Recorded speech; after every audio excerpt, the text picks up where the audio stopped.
One I am सुमन कीरो और आज मैं आपके लिए लेकर आया हूँ जैक बोर्ड का 11th साइंस के लिए JCERT के द्वारा सेट किया गया टर्म 2 का केमिस्ट्री का सेट 2। आपको पता है इसमें 3 सेक्शंस होंगे ABC। ओके, सेक्शन ए में 7 सवाल पूछे जाएंगे। आपको किन्हीं 5 का जवाब देना होगा। हर प्रश्न का सही जवाब के लिए आपको 1 अंक मिलेंगे।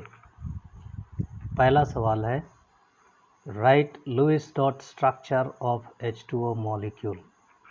तो H2O मॉलिक्यूल में सेंट्रल एटम होता है ऑक्सीजन। तो ये जो लुईस डॉट स्ट्रक्चर किसी मॉलिक्यूल का लिखा जाता है उसमें ऑक्टेट रूल फॉलो किया जाता है इसे, और है ना, लुईस डॉट स्ट्रक्चर के द्वारा हम किसी एलिमेंट को जब सिंबलाइज करते हैं, ओके, रिप्रेजेंट करते हैं तो उसका सिंबल लिखते हैं। जैसे ऑक्सीजन का सिंबल O है, इसमें 6 वैलेंस इलेक्ट्रॉन है, इसलिए इस प्रकार से 6 वैलेंस इलेक्ट्रॉन को दिखा देते हैं। तो ऐसे ही हमने यहाँ दिखाया है, ओके, यहाँ पर। और हाइड्रोजन का 1 वैलेंस इलेक्ट्रॉन होता है, तो हाइड्रोजन ऑक्सीजन के साथ 1 इलेक्ट्रॉन का शेयरिंग करता है, तो यह सिंगल बॉन्ड बन जाता है। उसी प्रकार दूसरा हाइड्रोजन भी एक इलेक्ट्रॉन का शेयरिंग करता है, तो हाइड्रोजन का इलेक्ट्रॉनिक कॉन्फ़िगरेशन हीलियम के जैसा हो जाता है। अब ये जो 8 इलेक्ट्रॉन ये ऑक्सीजन का हो जाता है, 2 4 6 8। तो इस प्रकार से इसका लुईस डॉट स्ट्रक्चर हो गया ये, या इसी को आप सिंगल बॉन्ड के लिए इधर, है ना, इस प्रकार से इसको भी लिख सकते हैं। ओके, नेक्स्ट क्वेश्चन है define an isolated system. Isolated system वैसा सिस्टम होता है जो अपने सराउंडिंग्स के साथ ना तो मास का एक्सचेंज करता है ना एनर्जी का एक्सचेंज करता है। तो उसी को यहाँ लिख दिया हूँ। Okay, the system which can exchange neither mass nor energy with its surroundings is known as isolated system. Example लिख सकते हो, hot coffee kept in a closed thermos. Next, write general electronic configuration of p block elements. Okay, p block elements का general electronic configuration होता है nearest inert gas with in brackets NS2 NP126। ठीक है, तो अगर आपको पूछेगा general outer most electronic configuration तो आप इसको केवल लिखना। यहाँ पूछ रहा है जनरल इलेक्ट्रॉनिक कॉन्फ़िगरेशन, तो आपको ये पूरा लिखना पड़ेगा। Okay, next, what is the effect of catalyst on equilibrium state of a reaction? Okay, equilibrium state में कैटलिस्ट का क्या इफेक्ट है? तो इक्विलिब्रियम स्टेट में कैटलिस्ट का कोई इफेक्ट नहीं होता है, ये केवल रिएक्शन का स्पीड को बढ़ाता है। इसी को यहाँ लिखा हूँ। A catalyst has no effect on the equilibrium state of a reaction. It only increases the rate of a reaction. Question number 5. Define oxidizing agent. Okay, oxidizing agent. An element or compound which oxidizes other species, other element or compound by gaining electrons donated by that species is known as oxidizing agent. For example, 2Na plus Cl2 giving 2NaCl। तो यहाँ sodium 1 electron का त्याग करता है, उस 1 electron को chlorine accept करता है, इसलिए सोडियम में प्लस चार्ज और क्लोरीन में माइनस चार्ज हो जाता है। तो और इसीलिए चूँकि क्लोरीन इलेक्ट्रॉन एक्सेप्ट करता है और इसीलिए chlorine acts as oxidizing agent. Question number 6. Write IUPAC name of. तो आईपैक नेम जब भी इस प्रकार का दिया हुआ रहेगा साइड चेन वाला, तो सबसे पहले सेलेक्ट करना longest continuous carbon chain containing the substituents और side chains और functional groups। ओके, तो हमारा सबसे लंबा चेन होगा 1 2 3 4 5 6। तो यहाँ नंबरिंग करते समय भी लोएस्ट सम रूल फॉलो करना है। अगर आप इधर से करेंगे तो 1 2 3 4 5, 3 और 5 में साइड चेन होगा, तो इसका सम होगा 3 + 5 = 8 हो जाएगा। लेकिन हमने इधर से किया है तो 1 2 3 4, 2 और 4 में आ रहा है, तो 2 + 4 = 6, इसलिए हमारा नंबरिंग इधर से सही है। अब दूसरा और चौथा कार्बन में 2 मिथाइल ग्रुप हैं, इसलिए इसका नाम हो जाएगा 2,4 डाई मिथाइल। सेलेक्टेड चेन में 6 कार्बन आइटम्स हैं, इसलिए वर्ड रूट X। सभी कार्बन के बीच सिंगल बॉन्ड, इसलिए प्राइमरी सफिक्स एन, इसलिए नाम हो गया 2,4 डाईमिथाइल हेक्सेन। नेक्स्ट क्वेश्चन है what is the value of pH for a neutral solution at 298 kelvin. तो 10th क्लास का सवाल है ना, जब आप जानते हैं the pH value for a neutral solution at 298 kelvin is 7 है ना। 7 से कम होता है तो एसिडिक होता है, 7 से अधिक होता है तो बेसिक होता है। ठीक है, अब आते हैं सेक्शन बी पर। सेक्शन बी से भी आपको 7 सवाल पूछे जाएंगे, आपको किन्हीं 5 का जवाब देना होगा। सही आंसर का के लिए आपको 3 मार्क्स मिलेंगे। ओके, फर्स्ट क्वेश्चन है फर्स्ट लॉ ऑफ थर्मोडायनामिक्स है a system absorbs 701 joule of heat and 394 joule work is done by it, calculate the internal energy change of the system. ठीक है, तो आपको साइन कन्वेंशन पता होना चाहिए। जब कोई सिस्टम हीट एब्जॉर्ब करता है तो Q का साइन पॉजिटिव होता है, और जब work is done by the system तब वर्क का साइन नेगेटिव होता है। इसीलिए हमने यहाँ लिखा है गिवन है ना, Q = 701 जूल, W = -394 जूल। तो डेल्टा यू क्या होगा?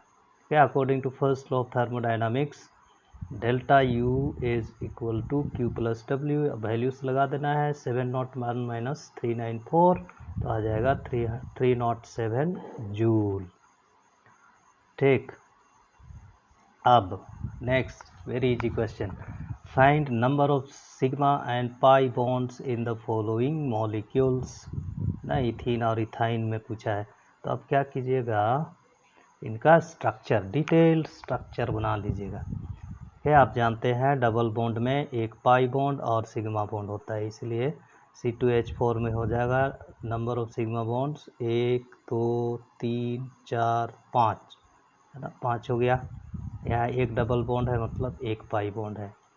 अब आते हैं C2H2 में है ना, यहाँ C ट्रिपल बॉन्ड C है, तो ट्रिपल बॉन्ड में एक सिग्मा बॉन्ड और 2 पाई बॉन्ड होता है। तो ये हो गया सिग्मा बॉन्ड, यहाँ सिग्मा बॉन्ड, यहाँ सिग्मा बॉन्ड, 3 सिग्मा बॉन्ड। फिर यहाँ पर एक ट्रिपल बॉन्ड है, यहाँ पर यहाँ 2 पाई बॉन्ड, इसलिए नंबर ऑफ पाई बॉन्ड्स = 2। ठीक, next what are Lewis acids and bases है ना। लुईस एसिड्स होते हैं इलेक्ट्रॉन पेयर एक्सेप्टर्स और लुईस बेसेस होते हैं इलेक्ट्रॉन पेयर डोनर्स। इसी को कुछ इस प्रकार से लिख सकते हैं, the chemical species that can accept a pair of electrons are known as acids. Example Fe2+ BF3। BF3 electron deficient है, इसलिए ये एक पेयर ऑफ इलेक्ट्रॉन एक्सेप्ट कर सकता है, इसलिए लुईस एसिड है। Okay, Lewis base, the chemical species that can donate a pair of electrons are called bases. Example NH3 है ना, N के पास 2 लोन पेयर है जो इसको डोनेट कर सकता है, इसलिए ये लुईस बेस होता है। Okay, next name the element of group 14 that forms most acidic oxide. Okay, group 14 में कौन कौन से एलिमेंट हैं? कार्बन है, सिलिकॉन है, ओके कार्बन सिलिकॉन है, उसके बाद जर्मेनियम है, जर्मेनियम के नीचे टीन है, टीन के नीचे लेड है। ओके, तो पहला सवाल है उस एलिमेंट का नाम लिखना है जो मोस्ट एसिडिक ऑक्साइड बनाता है। तो मोस्ट एसिडिक ऑक्साइड बनाता है कार्बन, और कार्बन का मोस्ट एसिडिक ऑक्साइड होता है CO2। तो इसको आप लिख सकते हैं कार्बन के बाद ऐसे करके CO2 लिख सकते हैं। ओके, नेक्स्ट है is commonly found in +2 oxidation state, है ना। लेड +2 ऑक्सीडेशन स्टेट में पाया जाता है, बाकी +4 ऑक्सीडेशन स्टेट्स में पाए जाते हैं। Okay, used as semiconductors, semiconductors silicon और जर्मेनियम को यूज़ किया जाता है सेमीकंडक्टर के रूप में, ठीक है, इंट्रिंसिक सेमीकंडक्टर के रूप में। Okay, next, what is disproportionation reaction. Disproportionation reaction वैसे रिएक्शन को बोलते हैं जिसमें एक ही एलिमेंट का ऑक्सीडेशन और रिडक्शन दोनों होता है। ओके, तो इसी को यहाँ पर लिख दिया हूँ। The redox reaction in which same element is oxidized as well as reduced is called disproportionation reaction. For example, the conversion or the decomposition of hydrogen peroxide into water and oxygen gas. So in this reaction, oxygen is reduced in forming H2O and is oxidized in forming oxygen gas. ठीक है, तो कैसे reduced होता है, या H2O2 में oxygen का oxidation state है -1, पेरोक्साइड में ऑक्सीजन का ऑक्सीडेशन स्टेट -1 होता है। यहाँ H2O में हो गया ओके +2 और O2 में हो गया 0। ओके, इसलिए oxygen is reduced in forming H2O and is oxidised in forming O2। Next भी बहुत इजी क्वेश्चन है। How will you convert benzene into nitrobenzene. Simple nitration करना है, बेंजीन का रिएक्शन करना है with a mixture of concentrate HNO3 and concentrate H2SO4, तो nitrobenzene बनेगा, साथ में H2O बनेगा। अगर आप चाहें तो H2O को नहीं भी लिख सकते हैं क्योंकि ये कन्वर्शन वाला सवाल है, लिखेंगे फिर भी ठीक है, नंबर नहीं कटेगा। वन स्टेप रिएक्शन को पूरा इक्वेशन लिखा जा सकता है। ओके, नेक्स्ट है बेंजीन इनटू क्लोरोबेंजीन। तो सिंपल क्लोरीनेशन करना है, लेकिन यहाँ विशेष ध्यान देना है, बेंजीन का रिएक्शन क्लोरीन गैस के साथ करना होगा अनहाइड्रस AlCl3 की उपस्थिति में, तब क्लोरोबेंजीन बनेगा। एक हाइड्रोजन का विस्थापन क्लोरीन के द्वारा होगा। अगर आप यहाँ अनहाइड्रस AlCl3 नहीं लेंगे और यहाँ मान लिया सनलाइट लेंगे, तो इधर होगा, इधर बनेगा BHC, बेंजीन हेक्साक्लोराइड, है ना, गैमक्सीन। ओके, नेक्स्ट है बेंजीन टू एथिल बेंजीन। तो यह है Friedel craft alkylation reaction. Benzene का रिएक्शन इथाइल क्लोराइड के साथ करेंगे अनहाइड्रस AlCl3 की उपस्थिति में, तो बन जाएगा ethyl benzene. Okay, next, discuss the geometry and shape of H2O and NH3 molecules on the basis of hybridisation. Okay, third set में भी इस प्रकार का हमने डील किया है। ओके, तो क्या करना, इसको टैकल करने का बहुत सारा मेथड है, मुझको ये मेथड एकदम सटीक लगता है, इसलिए मैं इसी मेथड से बनाता हूँ। तो सबसे पहले यह निकाल लेना है टोटल वैलेंस इलेक्ट्रॉन। तो हाइड्रोजन में वैलेंस इलेक्ट्रॉन एक है, हाइड्रोजन के पास तो एक ही इलेक्ट्रॉन होता है, तो कुल मिलाकर 2 इलेक्ट्रॉन, 2 × 1, प्लस ऑक्सीजन के पास 6 वैलेंस इलेक्ट्रॉन, तो टोटल वैलेंस इलेक्ट्रॉन हो गया 8। नंबर ऑफ बॉन्ड्स है 2। अब यहाँ निकालना है इलेक्ट्रॉन्स फॉर द ऑक्टेट। हाँ, यहाँ विशेष ध्यान देना है, अगर उस मॉलिक्यूल में हाइड्रोजन हो तो हमको प्रत्येक के लिए निकालना होगा। अगर हाइड्रोजन नहीं होगा तो हम नंबर ऑफ बॉन्ड्स को 8 से गुना कर देते हैं तो इलेक्ट्रॉन्स फॉर द ऑक्टेट मिल जाता है। तो हाइड्रोजन के पास एक इलेक्ट्रॉन होता है, यहाँ 2 हाइड्रोजन है। हाइड्रोजन को हीलियम के जैसा इलेक्ट्रॉनिक कॉन्फ़िगरेशन प्राप्त करने के लिए और एक चाहिए, और तो हो गया। हाइड्रोजन को 2 हाइड्रोजन है इसलिए 2 और चाहिए। ऑक्सीजन के पास 6 इलेक्ट्रॉन है, अष्टक पूरा करने के लिए और 2 चाहिए, इसलिए इलेक्ट्रॉन फॉर द ऑक्टेट हो गया 4। अब नंबर ऑफ लोन पेयर्स निकालने के लिए क्या करना है, TBE में से इलेक्ट्रॉन्स फॉर द ऑक्टेट घटा करके 2 से भाग देना है, पेयर मतलब 2, तो ये होगा 4/2 equal to 2। Number of lone pair of electrons हो गया 2। अब नंबर ऑफ हाइब्रिड ऑर्बिटल्स बराबर होता है number of bonds plus number of lone pairs, 2 + 2 = 4।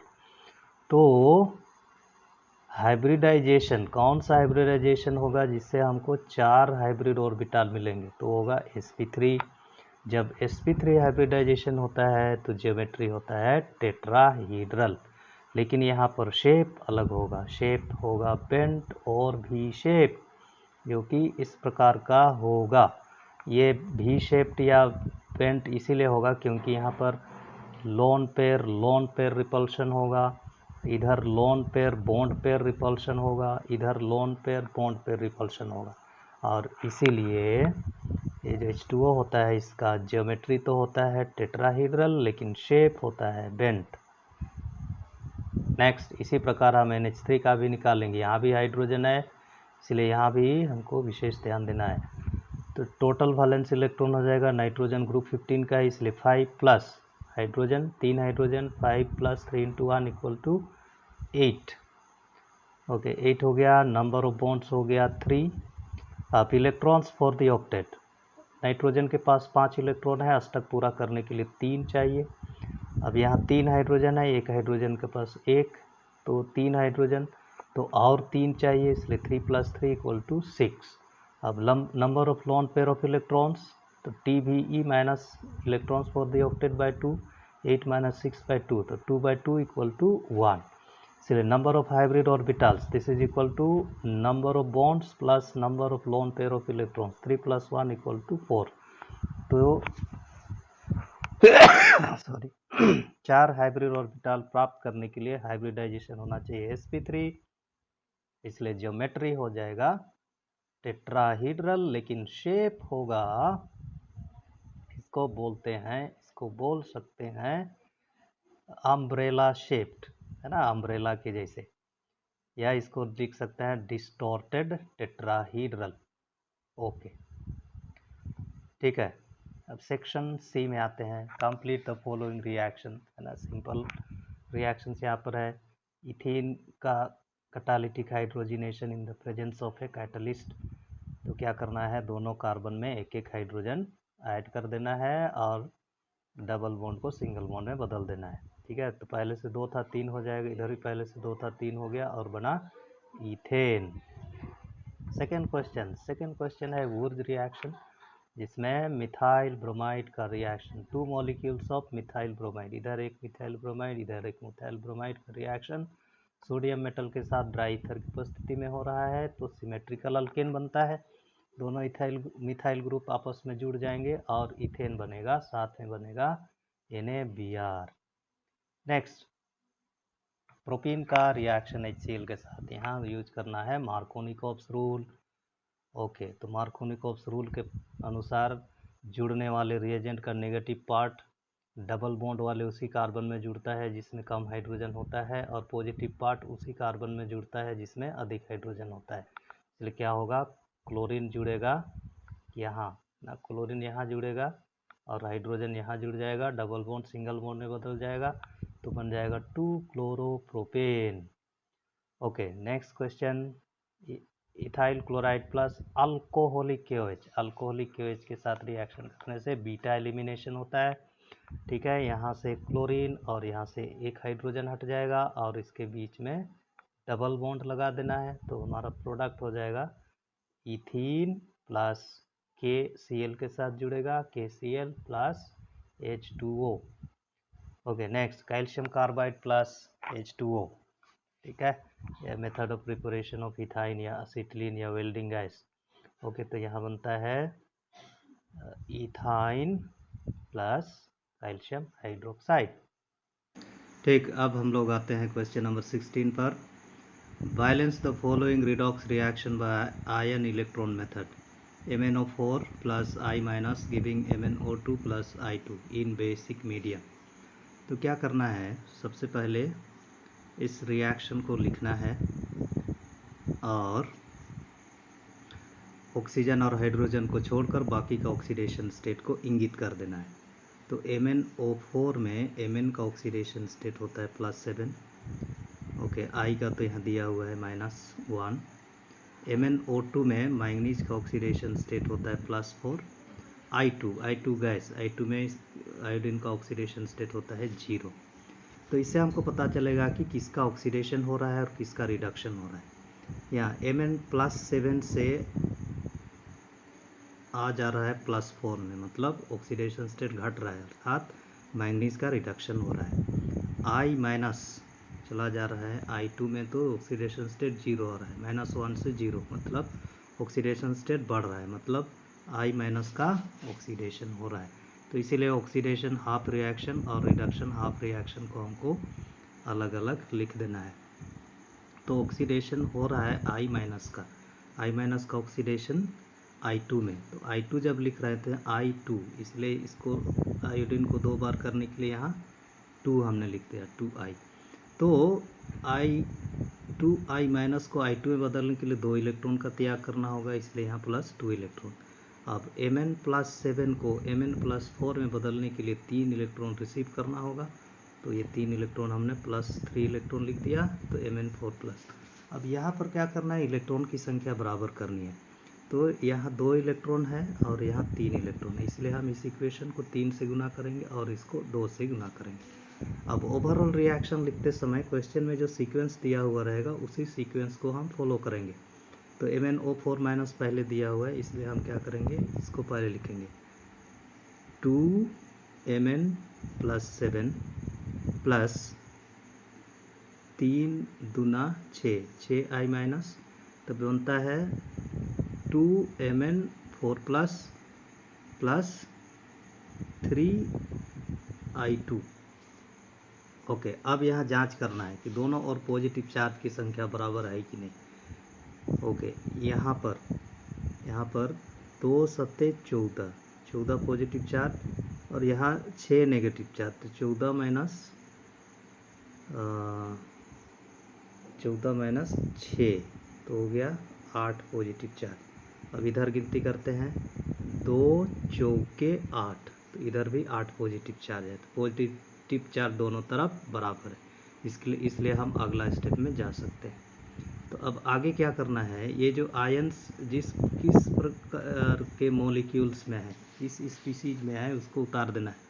तो मैंगनीज है MnO4 माइनस के तरफ, इधर Mn7 प्लस है MnO4 माइनस के रूप में, तो 2MnO4 प्लस 6I माइनस, तब बनता है इधर Mn4 प्लस है MnO2 के रूप में, तो यहाँ पर लिख देना है 2MnO2 प्लस, है ना, 3I2।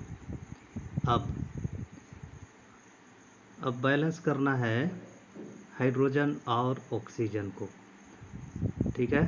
तो क्या करना है, अगला स्टेप में इसको हूबहू यहाँ तक तो ऐसा ही लिखना है, ठीक है, इस साइड भी, है ना, इधर भी। अब यहाँ देखना है कि नेगेटिव चार्ज दोनों तरफ बराबर है कि नहीं। यहाँ है 2MnO4 माइनस, तो 2 नेगेटिव चार्ज और यहाँ 6 नेगेटिव चार्ज, कुल मिलाकर 8 नेगेटिव चार्ज। लेकिन इस साइड में एक भी नेगेटिव चार्ज नहीं है, इसलिए इसको बैलेंस करने के लिए, चूँकि बोलता है कि रिएक्शन बेसिक मीडियम में हो रहा है, इसलिए इस साइड में हम 8 नेगेटिव चार्ज ऐड करेंगे।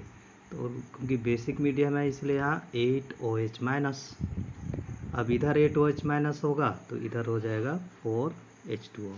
अब जांच कर सकते हैं कि सभी की संख्या बराबर है कि नहीं। इलेक्ट्रॉन की संख्या हमने बराबर कर दिया, पॉजिटिव चार्ज की संख्या बराबर कर दी, नेगेटिव चार्ज की संख्या भी बराबर कर दी। तो इधर मैंगनीज है, इधर है 2 बार, इधर भी है 2 बार।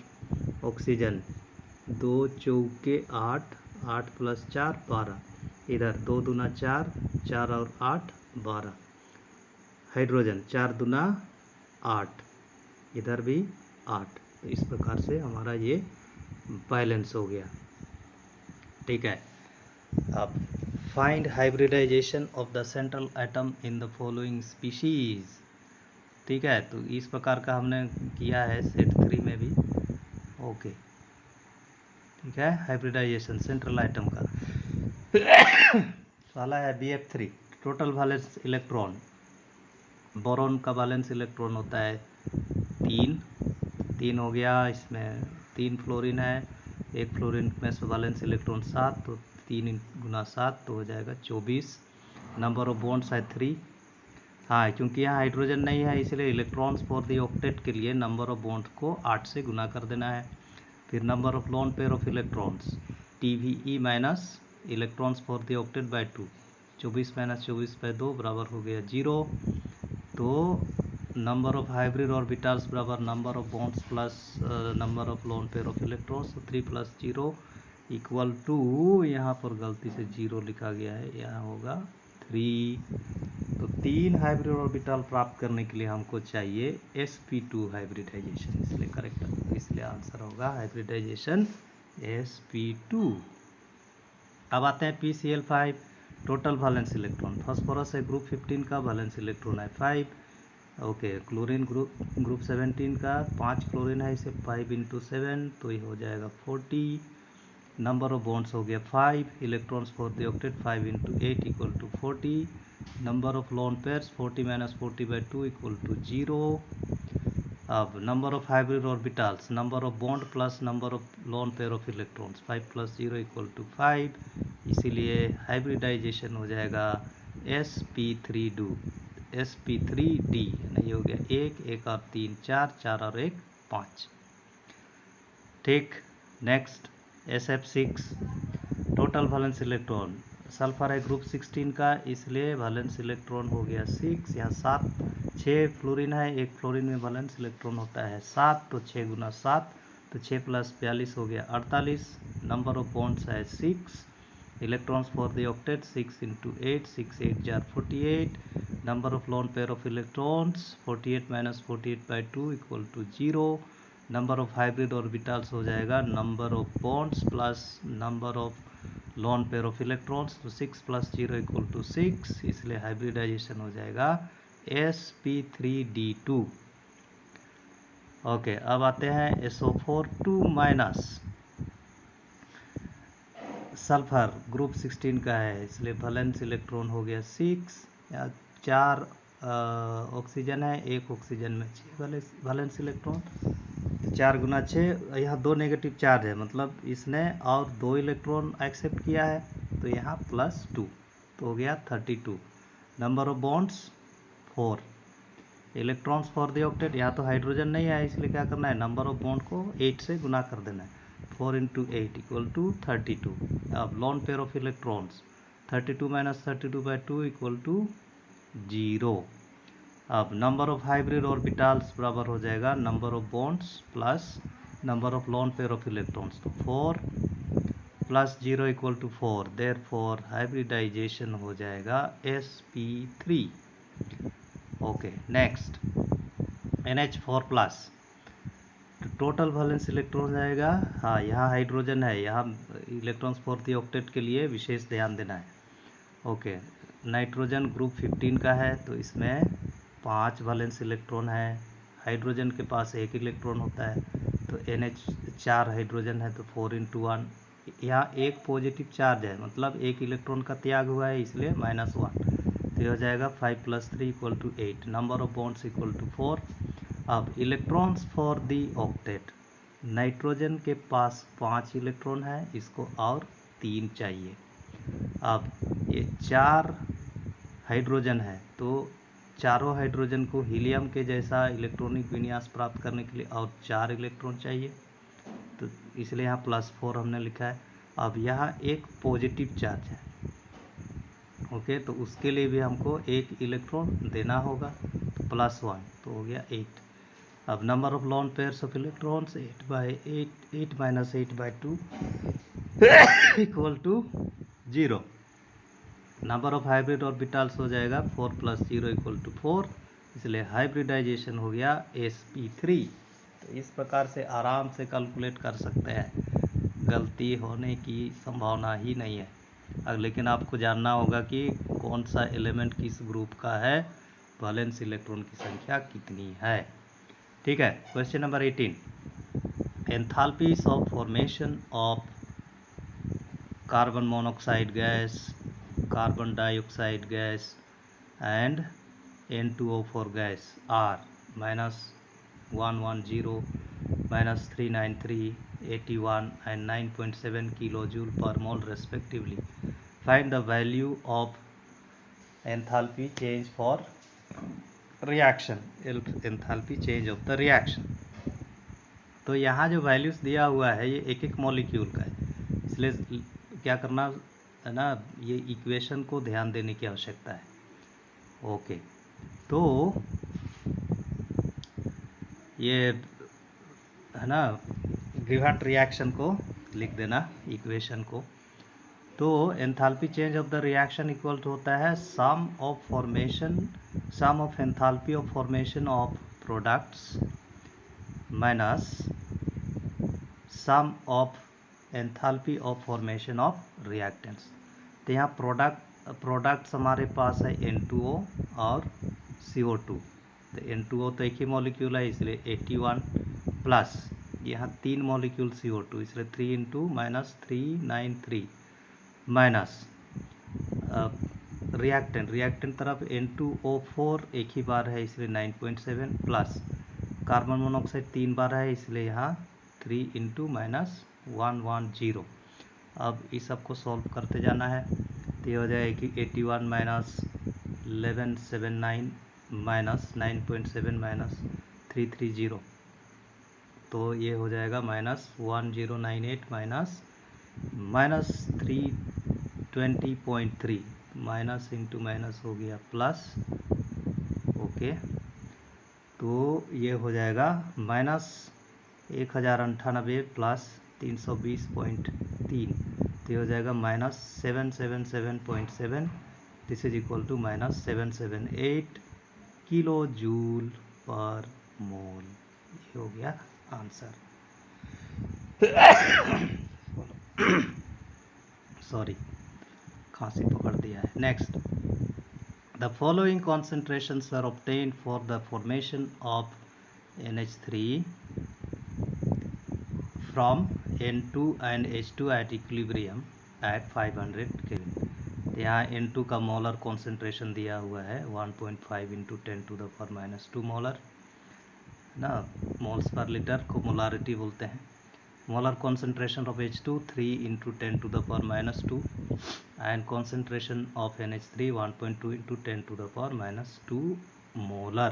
Calculate its equilibrium constant. तो आपको पता होना चाहिए कि NH3 जो बनता है वो हाइबर प्रोसेस के द्वारा बनता है, जिसमें नाइट्रोजन गैस का रिएक्शन हाइड्रोजन गैस के साथ किया जाता है। ओके, तो यहाँ ये है इसका बैलेंस्ड इक्वेशन।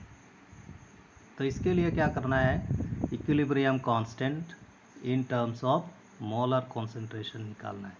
ओके, यहाँ पर लिख सकते हैं Kc इक्वल टू है ना प्रोडक्ट का कॉन्सेंट्रेशन, और इसका जो स्टोइकियोमेट्री होगा उसको घात के रूप में लिखेंगे, तो घात 2 हो गया।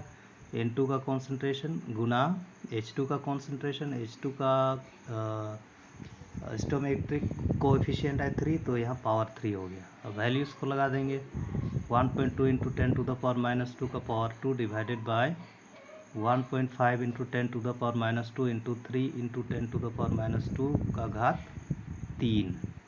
तो ये हो जाएगा, इसको सॉल्व करेंगे तो होगा है ना, 1.2 का स्क्वायर करेंगे तो 1.44 × 10⁻⁻4 बाय 1.5 × 10⁻² इंटू है ना 3 3 जार 9, 9 3 जार 27 इंटू 10⁻² का घात 3 हो जाएगा 10⁻⁻6।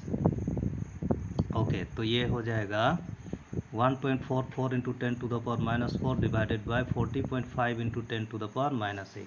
1.44 को 40.5 से डिवाइड करेंगे तो हो जाएगा 0.0336 इंटू 10⁻⁴ इंटू 10⁻8, तो ये हो जाएगा 0.03556 इंटू 10⁴। तो इस प्रकार से हमारा सेट 2 कंप्लीट हो जाता है। उम्मीद है कि इससे आपको हेल्प मिला। अगर हम 12th क्लास का फाइनल एग्ज़ाम का क्वेश्चन पेपर पर गौर फरमाएं तो हम पाएंगे कि 100% क्वेश्चन केमिस्ट्री का जो मॉडल सेट दिया हुआ था JCERT के द्वारा वहीं से आया था। और इसीलिए जब आप तैयारी कर रहे हैं तो जो सेट दिया हुआ है उस पर विशेष ध्यान दें। सबों को एग्ज़ाम के लिए ढेर सारी शुभकामनाएं। बाय।